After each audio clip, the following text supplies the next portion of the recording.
You're watching Netrush Report, the place where we don't just tell you who won and lost. We dig into what it means. If you love tennis stories that go deeper than the scores, hit that subscribe button, turn on notifications, and join a community that lives for moments like these. The Canadian Open final was a roller coaster. Naomi Osaka stormed through the first set 6-2, leaving little doubt that her power game and shot selection were locked in. But somewhere in the second set, Victoria Mboko flipped the script. The young Canadian adjusted, fought back, and dragged Osaka into rallies she didn't want. A 6-4 set from Mboko evened things up, and by the third set, Osaka looked as if the match had slipped entirely out of her grasp.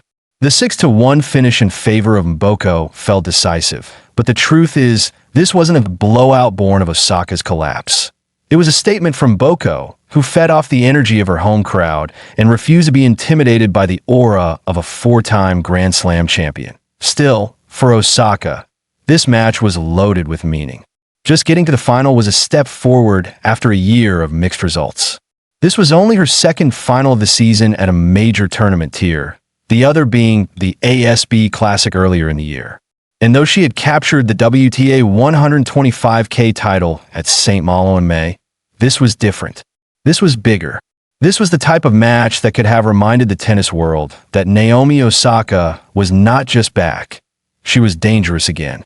Instead, it became a moment for internet critics to pile on, dissecting not only her game but her demeanor. Because in the hours after the match, the story wasn't just that Osaka had lost. It was that she had not congratulated Victoria Mboko in the press conference. When asked about her opponent, Osaka didn't offer the traditional platitudes of she played well or she deserved the win. Instead, she shifted focus to her own performance and what she needed to work on. That omission, whether intentional or not, sparked a wave of online criticism. Fans and analysts called it unsportsmanlike, with some suggesting it showed a lack of respect for Mboko's achievement. But for those who know Naomi Osaka, the picture is far more complex. This is an athlete who has been open about her mental health struggles, about the way media obligations can sometimes feel suffocating, especially in the immediate aftermath of a loss. For Osaka, emotions run deep.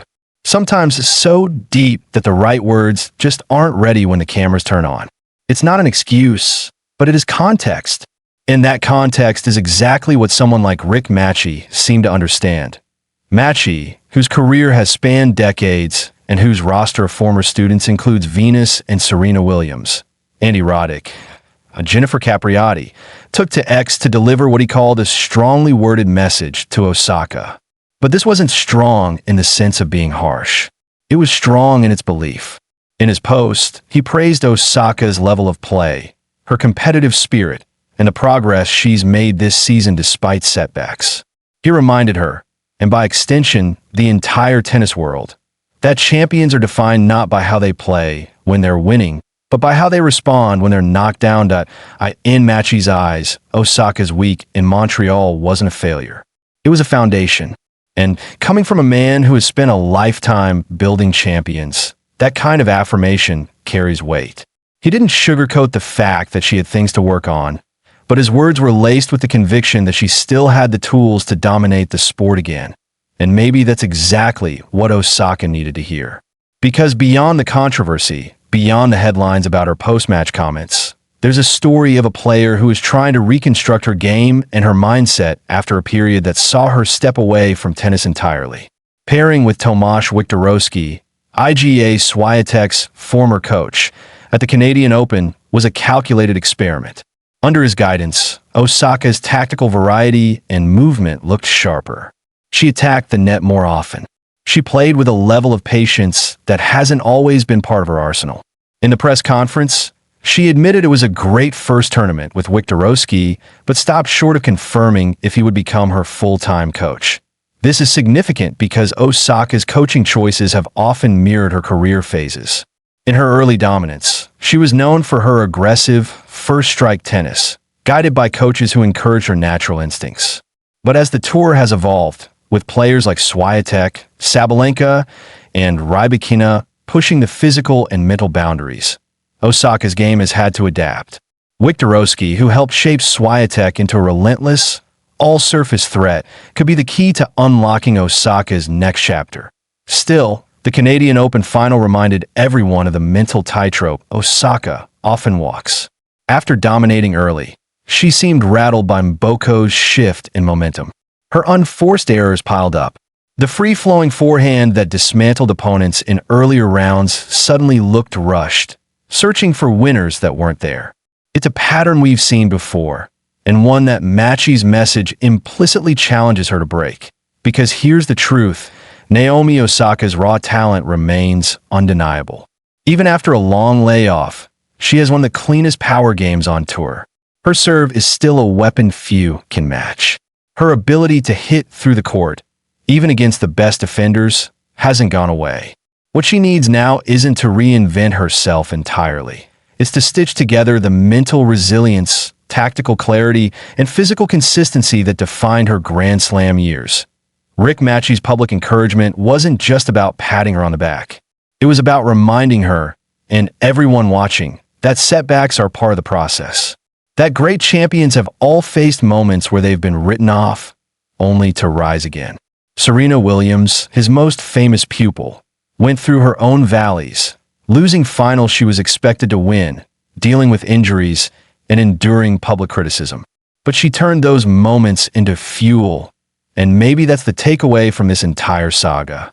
Naomi Osaka doesn't need the approval of every fan on social media to validate her progress. She doesn't need to win every final to prove she's back. What she needs is exactly what Macci offered, a clear-eyed acknowledgement of where she stands, paired with an unshakable belief in where she can go as the hard-court swing approaches. With Cincinnati and the U.S. Open looming, the stakes are high. Osaka has shown flashes of brilliance this year, but she's also shown she's still searching for that week-in, week-out dominance. The Canadian Open might have ended in heartbreak, but it also gave her a roadmap. Now, it's a question of whether she follows it. This loss to Victoria Mboko will linger for a while. Not because it was humiliating, but because it was an opportunity missed. Mboko's performance was fearless, yes, but Osaka's level in the first set showed she had the match within her control. The fact that it slipped away will sting.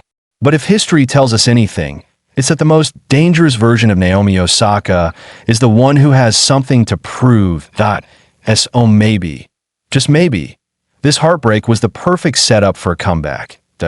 That's all for today's deep dive. If you're part of the tennis community that sees the beauty in both the wins and the losses, make sure you hit subscribe to Netrush Report, turn on those notifications, and stay with us for every twist in the journey. Because here, we don't just follow tennis. We live it.